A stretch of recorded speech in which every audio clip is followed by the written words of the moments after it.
M Vijin കൂടി ചേരുന്നുണ്ട്. വിജിൻ, CPIയുടെ എതിർപ്പ് മറികടന്ന് PM ശ്രീയുമായി മുന്നോട്ട് പോകാൻ ഇപ്പോൾ സർക്കാർ തീരുമാനിച്ചിരിക്കുന്നു. അതിന് CPM അതുമായി മുന്നോട്ട് തന്നെ പോകുന്നു. അത് മന്ത്രി വി ശിവൻകുട്ടിയുടെ വാക്കുകളിൽ അത് പ്രകടമാണ്. ഇവിടെ പ്രധാനമായി CPI മുന്നോട്ട് വയ്ക്കുന്ന ഒരു ആശങ്ക എന്ന് പറയുന്നത് ഒരു സംഘപരിവാരവൽക്കരണം നമ്മുടെ കേരളത്തിലെ വിദ്യാഭ്യാസ മേഖലയിലേക്ക് ഈ PM ശ്രീയിലൂടെ കടന്നു വരാൻ പോകുന്നു. അപ്പോൾ അത് തടയേണ്ടതുണ്ട്. അതിപ്പോൾ എത്രത്തോളം കോടികൾ നഷ്ടമായാലും അത് അനുവദിച്ചുകൂടാ എന്ന് CPI പറയുന്നു. പക്ഷേ ഇവിടെ CPIയുടെ എതിർപ്പ് തൽക്കാലത്തേക്കൊന്ന് മാറ്റിവെക്കാം, അത് പരിഗണിക്കേണ്ടതില്ല എന്ന തീരുമാനത്തിലേക്ക് എത്തിച്ചേർന്നിരിക്കുന്നു. അത് ഇനി മുന്നണിയിൽ എത്രത്തോളം പ്രശ്നങ്ങൾ ഉണ്ടാക്കാൻ പോകുന്നു?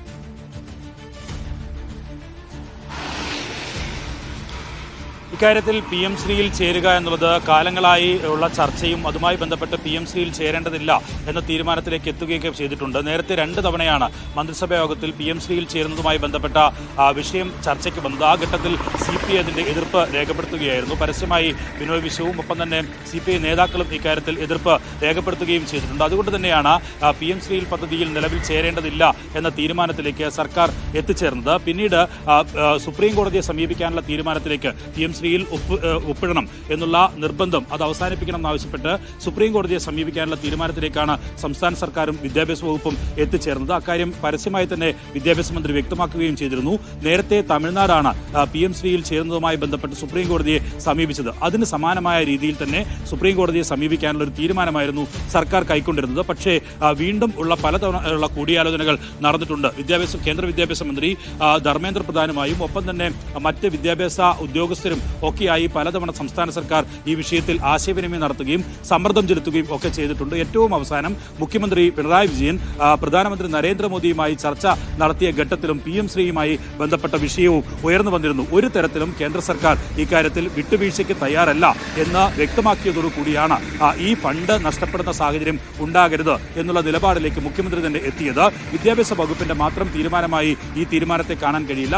മുഖ്യമന്ത്രിയുടെ നിർദ്ദേശപ്രകാരമാണ് നിലവിൽ PM ശ്രീയിൽ ചേരാനുള്ള ഒരു തീരുമാനത്തിലേക്ക്, ഒരു നയപരമായ തീരുമാനത്തിലേക്ക് സർക്കാർ എത്തുന്നത് എന്നുള്ളത് തന്നെയാണ് ഇപ്പോൾ മന്ത്രി വിശദീകരിച്ചതെന്നും വ്യക്തമാകുന്നത്. ഇതിൽ പ്രധാനമായും CPI ഉൾപ്പെടെയുള്ള സംഘടനകൾ, CPI ഉൾപ്പെടെയുള്ള പാർട്ടികളും മറ്റ് സംഘടനകളും ഒക്കെ ഇതിൽ എതിർപ്പറിയിക്കാൻ കാരണം, ഒരു കാരണവശാലും PM ശ്രീയിൽ ചേരരുത് എന്നുള്ള നിലപാടെടുക്കാൻ കാരണം, അത് നേരത്തെ സേഫ് സൂചിപ്പിച്ചതുപോലെ ഇക്കാര്യത്തിൽ ദേശീയ വിദ്യാഭ്യാസ നയത്തിന്റെ ഭാഗമായി മാറേണ്ടി വരും.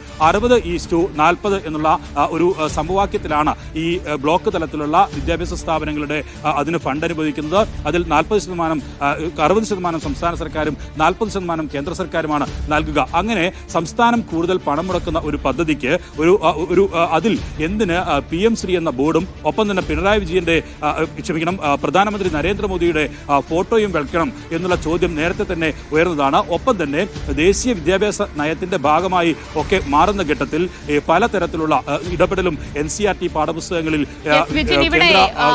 അടുത്തിടെയുണ്ടായ പല വിഷയങ്ങളിലായി പ്രശ്നങ്ങളിലായി CPIയുടെ എതിർപ്പ് മറികടന്നുകൊണ്ടാണ് CPM അല്ലെങ്കിൽ സർക്കാർ പല തീരുമാനങ്ങളും ഒക്കെ കൈക്കൊള്ളുന്നത്. അത് ഈ തൃശൂർ പൂരം വിവാദത്തിലടക്കം അജിത് കുമാറിനെ സംരക്ഷിച്ചുകൊണ്ടുള്ള തീരുമാനം, അതിന് പിന്നാലെ ഇപ്പോൾ PM ശ്രീയിലായാലും CPIയെ പരിഗണിക്കേണ്ടതില്ല എന്ന അല്ലെങ്കിൽ അവരുടെ എതിർപ്പ് അത് മറികടന്നുകൊണ്ടുള്ള തീരുമാനം എടുക്കുമ്പോൾ അത് മുന്നണിയിൽ തെരഞ്ഞെടുപ്പ് കൂടിയാണ്, അതുകൂടി നമ്മൾ നോക്കി കാണേണ്ടതുണ്ട്. അപ്പോൾ അതൊരു വലിയ പ്രശ്നമുണ്ടാക്കാൻ സാധ്യതയുണ്ട്. അപ്പോൾ എങ്ങനെയായിരിക്കും ഇനി CPIയുടെ അതൃപ്തിയെ മുന്നണി ചർച്ച ചെയ്യുക, അത് പരിഹരിക്കുക? ഇക്കാര്യത്തിലുള്ള പ്രധാനമായ കാര്യമെന്ന് പറയുന്നത് അത് മുഖ്യമന്ത്രിയുടെ ഒരു മുഖ്യമന്ത്രിയുടെ തീരുമാനത്തിന്റെ ഭാഗമായിട്ടാണ് ഇപ്പോൾ ഈ കേന്ദ്ര സർക്കാരിന്റെ പദ്ധതിയായ PM ശ്രീയിൽ ചേരാനുള്ള ഒരു തീരുമാനത്തിലേക്ക് സർക്കാർ എത്തിയിട്ടുള്ളത്. സ്വാഭാവികമായും എതിർപ്പറിയിക്കുമ്പോഴും പക്ഷേ മുഖ്യമന്ത്രി ഇക്കാര്യത്തിൽ ഇത്രയും വലിയ തുക, അതായത് നേരിട്ട് 1200 കോടി രൂപയും ഒപ്പം തന്നെ അല്ലാതെ 1500ഓളം കോടി രൂപയും ഉൾപ്പെടെയാണ് നമുക്ക് ലഭിക്കേണ്ടത്. അത് തടഞ്ഞു വെച്ചിരിക്കുകയാണ്. വിദ്യാഭ്യാസ മന്ത്രിയോട് നമ്മൾ പല ഘട്ടങ്ങളിൽ ചോദിച്ച ഘട്ടത്തിലൊക്കെ പറഞ്ഞത്, കേന്ദ്ര സർക്കാർ പറയുന്നത് എന്നാണോ ഈ പദ്ധതിയിൽ ഒപ്പുവെക്കാൻ പോകുന്നത് അന്ന് അർദ്ധരാത്രിക്കുള്ളിൽ തന്നെ പണം പാസാക്കും എന്നുള്ള നിലപാടാണ് കേന്ദ്ര സർക്കാർ കണിശമായി തന്നെ സ്വീകരിച്ചിരിക്കുന്നതെന്നാണ്. ഈ നിലപാട് CPI ബോധ്യപ്പെടുത്താനായിരിക്കും ശ്രമിക്കുക. പക്ഷേ നേരത്തെയും അത്തരത്തിലുള്ള നിലപാട് ബോധ്യപ്പെടുത്താനുള്ള ശ്രമം നടന്നപ്പോഴും CPI അതിലുള്ള കൃത്യമായ എതിർപ്പ് രേഖപ്പെടുത്തിയതിന്റെ ഭാഗമായിട്ടാണ് അതിൽ നിന്ന് പിന്നോക്കം പോകാൻ സർക്കാർ തയ്യാറായത്. പക്ഷേ ഈ ഘട്ടത്തിൽ മുഖ്യമന്ത്രി കൂടി ഈ പദ്ധതിയിൽ ഒപ്പുവെക്കണം, പങ്കാളികളാവണം എന്ന നിർദ്ദേശം വെക്കുന്നതോടുകൂടി CPIയുടെ ആശങ്ക അത് എത്രമാത്രം വിലപ്പോവും എന്നതാണ് ഇനി അറിയേണ്ടത്. കാരണം ഇക്കാര്യത്തിൽ കർശനമായ നിലപാട് CPI സ്വീകരിച്ചാൽ മുഖ്യമന്ത്രി അതിന്റെ സർക്കാരിന്റെ നയപരമായ തീരുമാനത്തിന്റെയും ഒപ്പം തന്നെ ഇത്രയും വലിയൊരു തുക വിദ്യാഭ്യാസ മേഖലയിൽ നഷ്ടമാകുന്ന കാര്യം ഉൾപ്പെടെ ചൂണ്ടിക്കാട്ടിയാകും CPIയെ ഇക്കാര്യത്തിൽ അനുനയിപ്പിക്കാൻ അല്ലെങ്കിൽ അവരുടെ ആശങ്ക പരിഹരിക്കാനൊരു നീക്കത്തിലേക്ക് കടക്കുക എന്ന് വേണം മനസ്സിലാക്കാൻ. കാരണം ഏകദേശം 7,000